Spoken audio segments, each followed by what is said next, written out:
The phone call that shattered everything came at 2:47 p.m. on a Tuesday. I remember, because I was staring at the engagement ring on my finger, watching the diamond catch the afternoon light streaming through my office window. 6 months of planning. 6 months of dreaming about walking down that aisle in the Grand Ballroom at the Riverside Manor. "Sweetheart, we need to talk." Mom's voice carried that careful tone she used when delivering bad news. The same tone she'd used when our dog died. When Dad lost his job. When everything fell apart. My stomach dropped before she even continued. "Your sister's been offered an incredible opportunity. The company wants to throw her a celebration party for the promotion, and they've specifically requested the Grand Ballroom. It's the same weekend as your engagement party." The words hung in the air like smoke. I watched people walking on the street below, normal people living normal lives where families didn't rearrange your entire future around your sister's career. "Mom, the deposits are paid. The invitations went out 3 weeks ago." "I know, honey, but this is huge for Rachel. She's worked so hard, and the company executives will be there. It could change everything for her. Could change everything for her. Not could ruin everything for me." "What about changing everything for me? This is my engagement party, Mom. James proposed 4 months ago, and we've been planning this forever." The silence stretched too long. In that pause, I understood everything. The golden child had spoken, and once again, I was expected to step aside. "We'll reschedule yours, sweetheart. Maybe something smaller, more intimate. Rachel needs the Grand Ballroom for the networking opportunities." Something smaller. More intimate. Translation. Less important. "When were you planning to tell me this?" "Well, Rachel just found out today, and the party has to be this weekend because that's when the executives are available. I know it's short notice, but family comes first." Family comes first. The phrase that had governed my entire childhood, always meaning Rachel comes first. I hung up without saying goodbye. The phone slipped from my shaking hands onto my desk. Around me, the office buzzed with normal Tuesday afternoon energy, but I felt like I was drowning in a glass box, watching life happen outside while I suffocated inside. 26 years old, and still playing second fiddle to the princess. That night, I sat across from James at our kitchen table, the takeout growing cold between us. He'd listened to the whole story without interrupting, his jaw getting tighter with each detail. So they just canceled it? 6 months of planning, and they just moved it for Rachel's party. A celebration dinner. Not even a party. A corporate dinner that apparently requires a ballroom. James reached across the table and took my hand. "We'll reschedule. Maybe it'll be better this way. Less pressure." Less pressure. Everyone kept using phrases that meant less important. "What if we don't reschedule?" He looked up from his pad thai. "What do you mean?" "What if instead of rescheduling the engagement party, we just make it a wedding?" The fork froze halfway to his mouth. "Emma, are you serious?" The idea had been brewing since the phone call, growing stronger every time I thought about my family's reaction. Not just disappointed surprise, but genuine shock. Maybe even a little respect. Think about it. The venue's already booked. The food, the flowers, the photographer. Everything's in place except the guests expect an engagement party instead of a wedding. James set down his fork. "Your parents would lose their minds." Good. The word came out sharper than I'd intended, but I didn't take it back. Let them lose their minds. Let them feel a fraction of what I'd felt when they casually dismantled 6 months of my life for Rachel's convenience. "Are you sure about this?" "I mean, I'm absolutely in if you are, but this is going to create some serious family drama." I thought about all the family drama I'd swallowed over the years. Every time I'd been the understanding one, the flexible one, the one who stepped aside so Rachel could shine. Every Christmas, where her achievements dominated dinner conversation. Every birthday, where somehow her news became the headline. "James, do you want to marry me?" "Of course I do. I wouldn't have proposed if I didn't." "Then let's get married. This Saturday. Same venue, same time, same everything. Just different vows." The spark in his eyes told me everything. He wasn't just agreeing to marry me. He was agreeing to this delicious act of rebellion. This moment where I finally stopped being the accommodating sister and started being the bride. We'll need an officiant. My college roommate Lisa got ordained online for her cousin's wedding last year. She'll do it. What about your dress? I'd been saving for a wedding dress since the engagement. Had 3 appointments lined up at different boutiques for next month. But 3 days was enough time for custom alterations. I'll figure it out. What about invitations? People are expecting an engagement party. Then they'll be surprised. James leaned back in his chair, a slow smile spreading across his face. You're really going to do this? We're really going to do this. Wednesday morning, I called in sick to work. Not entirely a lie since my stomach had been churning since the phone call. I had 3 days to turn an engagement party into a wedding, and every detail felt like a small act of war against the family that had never put me first. The dress shop downtown opened at 10. I was waiting outside at 9:45 with my credit card and a prayer that someone could help me find a wedding dress in 72 hours.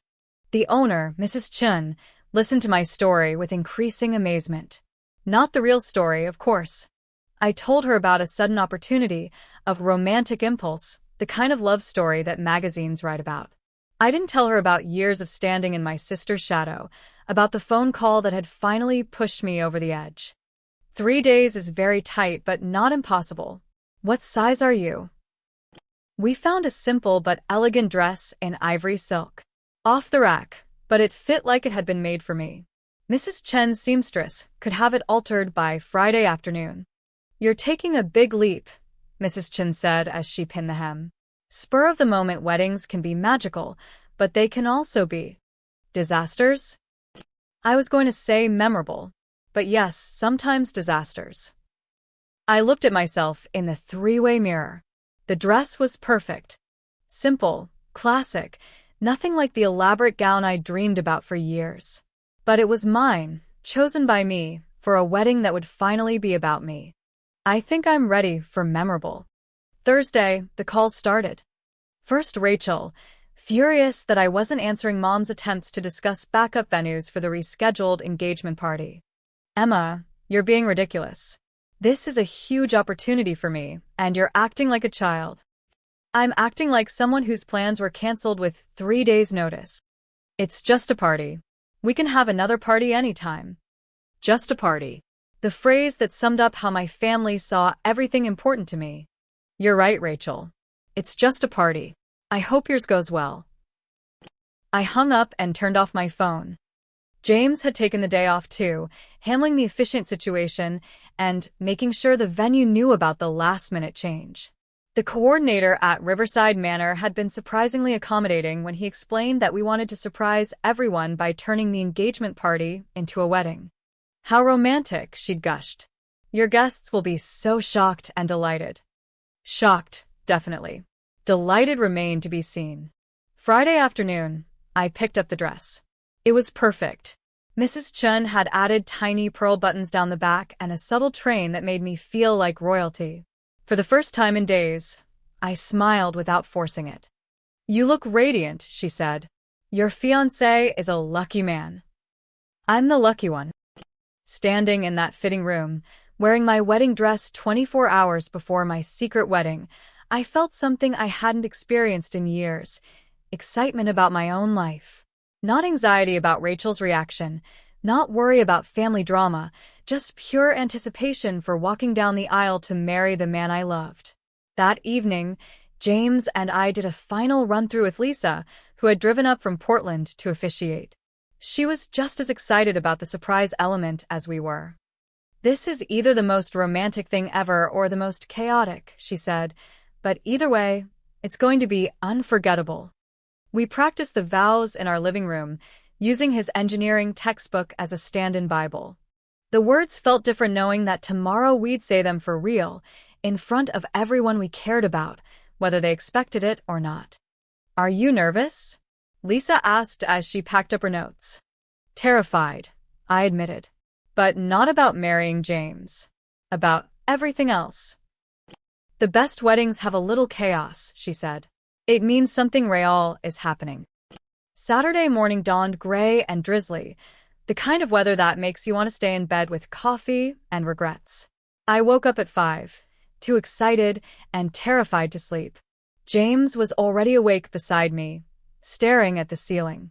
Second thoughts. I asked. About marrying you? Never. About the nuclear fallout when your family realizes what we've done? Maybe a little. I traced patterns on his chest with my finger. We could still call it off. Have a nice engagement party, deal with the family drama later, get married next summer like we planned. Is that what you want? The question hung between us. What did I want? I wanted to matter. I wanted one day in my life where I wasn't the supporting character in someone else's story. I wanted to walk down an aisle wearing a beautiful dress while the man I loved waited for me, and I wanted that moment to be about us, not about managing other people's feelings. No, I said. I want to marry you today. Then let's get married today. The morning passed in a blur of preparation. Hair and makeup at the salon, where I told everyone I was just getting ready for an engagement party. The lie felt strange on my tongue, but by tonight it wouldn't be a lie anymore. James went to the venue early to coordinate final details with Lisa and make sure everything was ready. The plan was simple. Everyone would arrive expecting an engagement party. We'd let them mingle and get comfortable, and then surprise them with a wedding ceremony. I arrived at Riverside Manor at 4:30, 30 minutes before the guests were expected. The ballroom looked exactly as I'd imagined for the engagement party. Soft lighting, white roses and baby's breath, round tables with cream linens. But now, knowing what was really about to happen, it looked like a wedding venue. Lisa was already there in a simple black dress, her officiant credentials tucked discreetly into a small purse. She gave me a huge hug and whispered, "You look absolutely stunning. Are you ready for this?" I looked around the ballroom one more time. In 30 minutes, it would be full of family and friends expecting to celebrate my engagement. In an hour, they'd be witnessing my wedding. My heart was pounding so hard I could hear it, but I wasn't scared anymore. I'm ready. The first guests arrived right on time. James's parents, who gave me warm hugs and complimented the venue. My college friends, excited and chatty, admiring the decorations. James's co-workers and their spouses, everyone dressed in cocktail attire appropriate for an engagement party. My parents arrived at 5:15 with Rachel in tow. Mom looked elegant in navy blue. Dad wore his good suit, and Rachel had chosen a dress that managed to be both appropriate for the occasion and still attention-grabbing. They found me near the bar, chatting with some friends. "Everything looks beautiful, sweetheart," Mom said, kissing my cheek. "I'm so sorry about the confusion this week. Rachel's party went perfectly, and now we can focus on celebrating you and James." Rachel's party went perfectly. Of course it did. "I'm glad it worked out for everyone," I said, surprised by how calm my voice sounded. "Have you thought about dates for rescheduling? I know this was disappointing, but maybe we can make the next one even better." The next one. Still talking about my wedding like it was an inconvenience to be managed around more important events. "Actually, I don't think we'll need to reschedule anything." Mom looked confused. "What do you mean?" "You'll see." By 5:30, nearly everyone had arrived. The ballroom buzzed with conversation and laughter, glasses clinking, the kind of warm, happy energy that makes any celebration feel special. I watched my family and friends enjoying themselves, completely unaware that they were about to witness something that would change everything. James appeared at my side, handsome in his charcoal gray suit. "Ready." I looked around the room one more time. Everyone I cared about was here, dressed up and happy, gathered in this beautiful space to celebrate something important in my life. The only difference between their expectations and reality was that what they thought was a beginning was actually the main event. "Let's do this." Lisa had positioned herself near the arch of flowers at the front of the room, holding a microphone with a confidence that made me grateful I'd chosen her for this moment. James squeezed my hand and walked to the front to stand beside her. The room gradually quieted as people noticed the activity at the front. I could see confusion starting to ripple through the crowd. This wasn't how engagement parties usually went.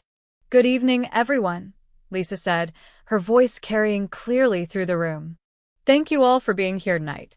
Emma and James have something very special they'd like to share with all of you." I could see my parents in the crowd, Mom's face creased with confusion, Dad, looking concerned. Rachel stood beside them, clearly annoyed that the attention had shifted away from casual mingling. "As you all know, you came here tonight expecting to celebrate Emma and James's engagement. And we're going to celebrate their love story. But not quite the way you expected." The murmur that went through the room was almost audible. I saw James's mom cover her mouth with her hands, her eyes wide with sudden understanding. "Emma and James have decided that they don't want to wait any longer to start their life together. So tonight, instead of celebrating their engagement, you're all going to witness their wedding." The room erupted. Gasps, excited squeals from my college friends, a few shouts of surprise. I could see my mother's face go through a series of expressions: confusion, shock, and something that might have been panic. But I wasn't looking at her anymore. I was looking at James, standing at the altar we'd created in the front of the ballroom, smiling at me like I was the most beautiful thing he'd ever seen. The music started. Lisa had arranged for the venue's pianist to play Canon in D, and the familiar notes filled the room as conversations died down and people realized what was happening. This was it. This was my moment. I started walking down the aisle, and the room fell completely silent except for the music. Every step felt like claiming space that had always belonged to me but that I'd never dared to occupy. The dress felt perfect, the room looked perfect, and James looked like he couldn't believe his luck. Halfway down the aisle, I caught my mother's eye. She was crying, though I couldn't tell if they were happy tears or shocked tears. Probably both. Rachel stood beside her, her mouth open, her expression shifting between amazement and something that looked like respect. For the first time in our lives, I had surprised her instead of the other way around. When I reached the front of the room, James took my hands and whispered, "You are the most incredible woman I've ever met." Lisa cleared her throat and addressed the room. "Dearly beloved, we are gathered here today to witness the marriage of Emma and James. This may not be what you expected when you got dressed this morning, but love has a way of surprising us." The ceremony was simple and perfect. We'd written our own vows, and when James spoke about love being about choosing each other every day, about building a life based on mutual respect and support, I could feel the emotion in the room shift from shock to genuine joy. When it came time for my vows, I looked out at the crowd of people who'd known me my whole life, then back at James. "James, you've spent the last year showing me what it feels like to be someone's first choice. Not the backup plan, not the understanding one, not the person who gets pushed aside when something better comes along. You choose me every day, and today I choose you back, in front of everyone we love." I could hear sniffling from the crowd, and when I glanced up, even Rachel was crying. "Do you, Emma, take James to be your lawfully wedded husband?" "Ido." "Do you, James, take Emma to be your lawfully wedded wife?" "I absolutely do." By the power vested in me by the state of Oregon and the Universal Life Church, I now pronounce you husband and wife. James, you may kiss your bride. The kiss was soft and sweet and tasted like the rest of our lives. When we broke apart, the room exploded in cheers and applause. People were on their feet, crying and laughing and shouting congratulations. We walked back down the aisle as husband and wife, and I felt lighter than I had in years. We'd done it. We'd actually done it. The reception that followed was unlike anything I could have imagined. The initial shock had worn off, replaced by genuine celebration. People kept coming up to us to say how beautiful the ceremony was, how romantic the surprise had been, how much they admired our spontaneity. My parents found me during the cocktail hour. Mom was still crying, but she was smiling too. "Emma, I can't believe you did this. I can't believe you planned a secret wedding." "I didn't plan it until Tuesday, Mom, after you called about Rachel's party." Understanding flickered in her eyes. "Oh, honey, is this because of the venue situation? Because we could have worked that out." "It's not about the venue, Mom. It's about the fact that you called to cancel something important to me with 3 days' notice, without asking how I felt about it. It's about the fact that Rachel's work celebration was automatically more important than my engagement party. Dad shifted uncomfortably beside her.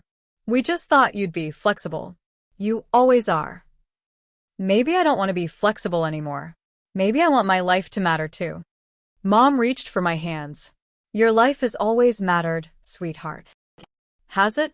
Because it's felt like I've spent 26 years being the supporting character in Rachel's story. And I was tired of it. Rachel appeared beside us, having overheard the last part of the conversation. Emma, I had no idea you felt that way. I looked at my sister, really looked at her. She seemed genuinely surprised, like it had never occurred to her that her successes might overshadow my life. I've felt that way our whole lives, Rachel. But today isn't about that. Today is about James and me starting our marriage. I'm sorry, she said quietly. About the party, about the venue, about everything. I didn't think about how it would affect you. It was the first genuine apology I'd ever heard from her. Not an excuse, not a justification, just acknowledgement that her choices had consequences for other people. Thank you, I said. That means a lot. For what it's worth, this is the most badass thing you've ever done.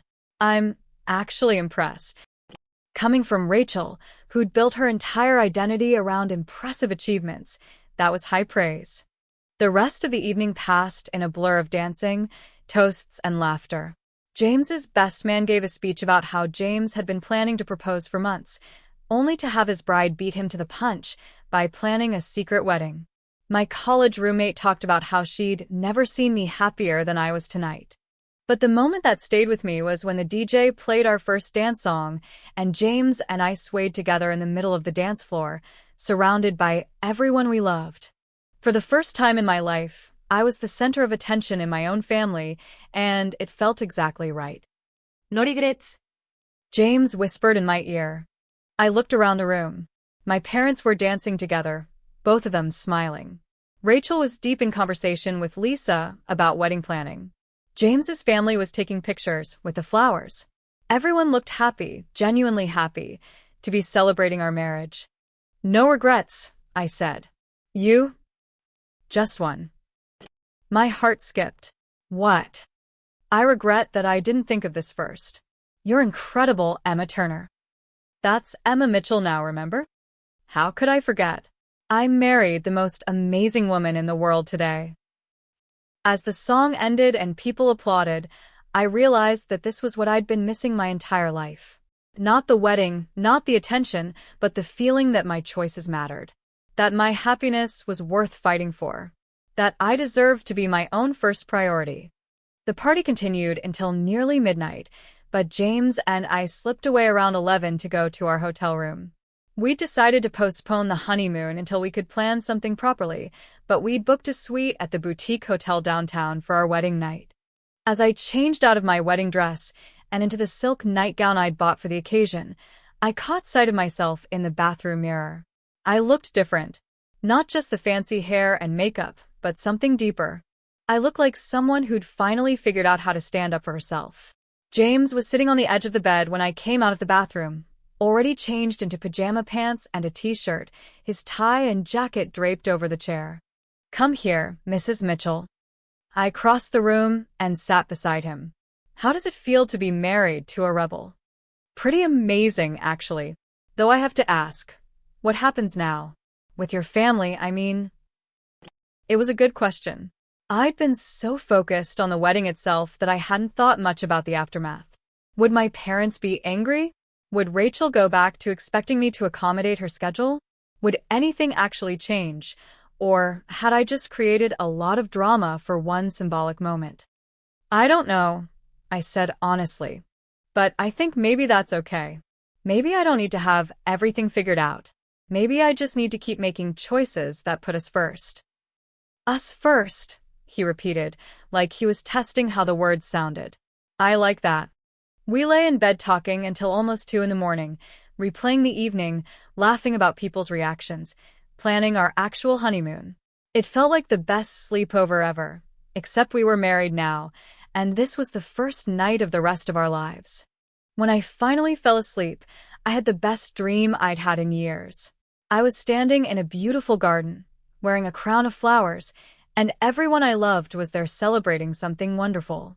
But the best part wasn't the celebration or the attention or even the crown. The best part was that in the dream, I wasn't waiting for permission to be happy. I was just happy. Sunday morning, we had brunch with both sets of parents at the hotel restaurant.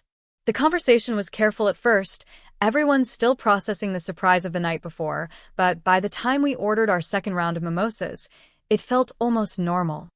"I have to admit," my mother said, "I've never seen you look as radiant as you did last night. From the moment you started walking down the aisle, you just glowed." "I think that's what happiness looks like on Emma," James said, squeezing my hand under the table. "I'm sorry about the venue confusion," Dad said quietly. "We should have talked to you before making any changes to your plans." "It's okay, Dad. It worked out exactly the way it was supposed to. And I meant it. If they hadn't canceled my engagement party, I never would have had the courage to plan a secret wedding. I never would have experienced the rush of making a choice based entirely on what I wanted, without worrying about everyone else's reactions." After brunch, as we said goodbye to our parents, Mom pulled me aside. "I want you to know how proud I am of you," she said. "Not just for the wedding, though that was beautiful, but for standing up for yourself. I think sometimes we forgot that you have your own dreams and priorities." "I think sometimes I forgot that too." "Well, you remember now. And I hope you never forget again." Rachel hugged me goodbye too, longer than usual. "For the record," she said, "your wedding was way better than my party. The executives were impressed, but nobody's going to be talking about that dinner in 10 years. They'll definitely still be talking about your surprise wedding." It was such a Rachel thing to say, turning it into a competition even while she was being supportive. But for the first time, I didn't mind. Let her measure everything in terms of impressiveness and lasting impact. I had something better. I had a marriage built on mutual respect and a newfound understanding of my own worth. That afternoon, as James and I unpacked wedding gifts and sorted through photos that people had already started texting us, my phone rang. Unknown number. "Emma, this is Mrs. Chun from the bridal shop. I just wanted to call and say congratulations. My niece was at your wedding last night, and she told me the whole story. I have never been so happy to do last-minute alterations in my life." I laughed.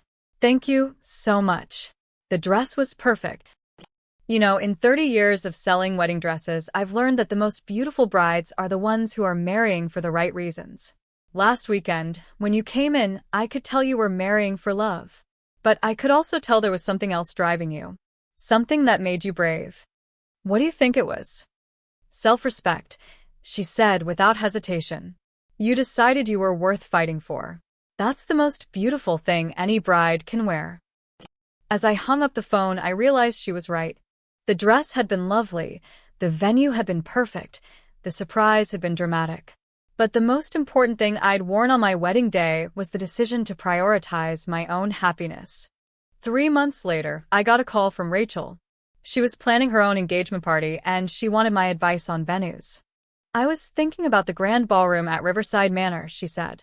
"Do you think that would be weird since you got married there?" For a moment, I felt the old instinct to accommodate, to downplay my own memories to make room for hers. But then I remembered the feeling of walking down that aisle, of claiming that space as my own. "I think it's a beautiful venue," I said.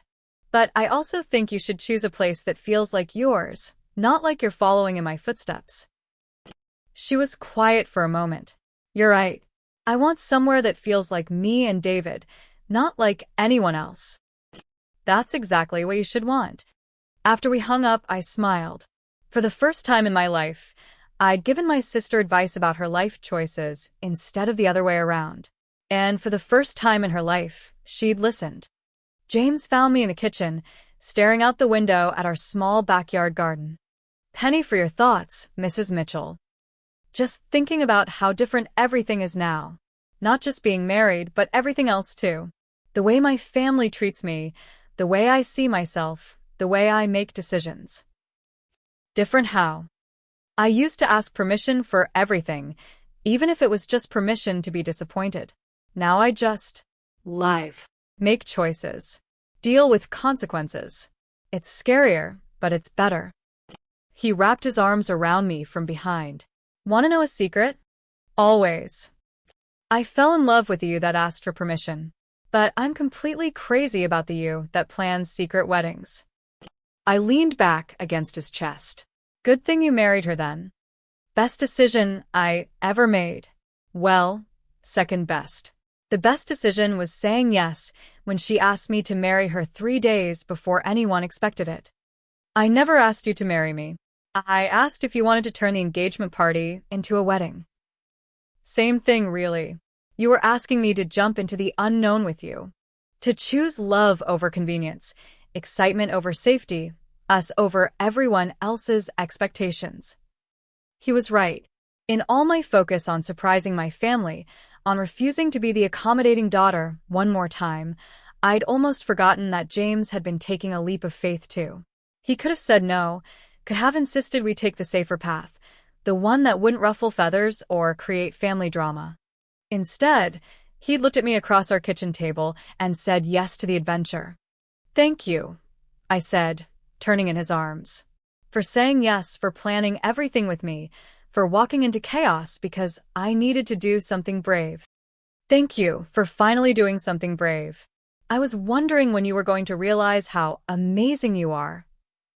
6 months after our surprise wedding, we finally took our honeymoon. 2 weeks in Italy, just the two of us, exploring cities and eating incredible food and making memories that belonged to no one else. On our last night in Rome, we were having dinner at a tiny restaurant near the Pantheon when James raised his wine glass. To my wife, he said, who taught me that the best love stories don't follow the script. To my husband, I said, who was brave enough to marry a woman who plans secret weddings. To us, we said together, and to never being anyone's backup plan again. As we walked back to our hotel through the ancient streets, I thought about the woman who'd answered that phone call 8 months ago, the woman who'd been ready to reschedule her own engagement party rather than inconvenience anyone else. She seemed like a stranger now, like someone I'd known briefly but had never really understood. The woman walking through Rome with her husband, planning their return to the life they'd built together, making decisions based on their own priorities. That woman felt like coming home to myself. A year later, when Rachel announced her engagement, I was genuinely happy for her. When she asked me to be her maid of honor, I said yes, without hesitation. And when she started planning an elaborate wedding that would take 18 months to coordinate, I listened to her excitement without feeling diminished by it. Her joy didn't require my invisibility anymore. My happiness didn't depend on her approval anymore. We could both be leading ladies in our own lives. At her wedding, as I watched her walk down the aisle in a dress that cost more than my entire surprise wedding, I felt nothing but love for my sister and gratitude for my own journey. She looked beautiful and radiant, and exactly like someone who'd planned every detail of this day for over a year. I looked beautiful and radiant too, in a different way. I looked like someone who'd learned to trust herself, to make choices that honored her own values, to build a life worth celebrating on her own terms. During the reception, as Rachel and David had their first dance, James slipped his arm around my waist. Any regrets about not having the big wedding? I looked around at the elaborate decorations, the professional photographer capturing every moment, the carefully coordinated timeline that had taken months to plan. It was beautiful, and it was perfect for Rachel, but it wasn't what I would have chosen. Not even one, I said. I got exactly the wedding I wanted. Secret ceremony, surprise guests, 3 days of planning, and a dress that cost less than the flowers here. And a husband who was brave enough to marry me on 3 days' notice because I finally got tired of being everyone's second choice. That's a pretty good love story. It's the best love story. It's ours. As we danced to the music floating across the elegant ballroom, surrounded by people celebrating love and commitment and new beginnings, I realized that the phone call that had shattered everything had actually built something better. A marriage based on choosing each other first, a relationship where both people's happiness mattered equally, and a life built on the radical idea that my dreams deserved as much space as anyone else's. The girl who'd spent 26 years accommodating everyone else's priorities was gone. In her place stood a woman who knew her own worth, who could celebrate other people's joy without diminishing her own, who had learned that sometimes the most loving thing you can do is refuse to be anyone's backup plan. And that woman was exactly who I'd always been meant to be.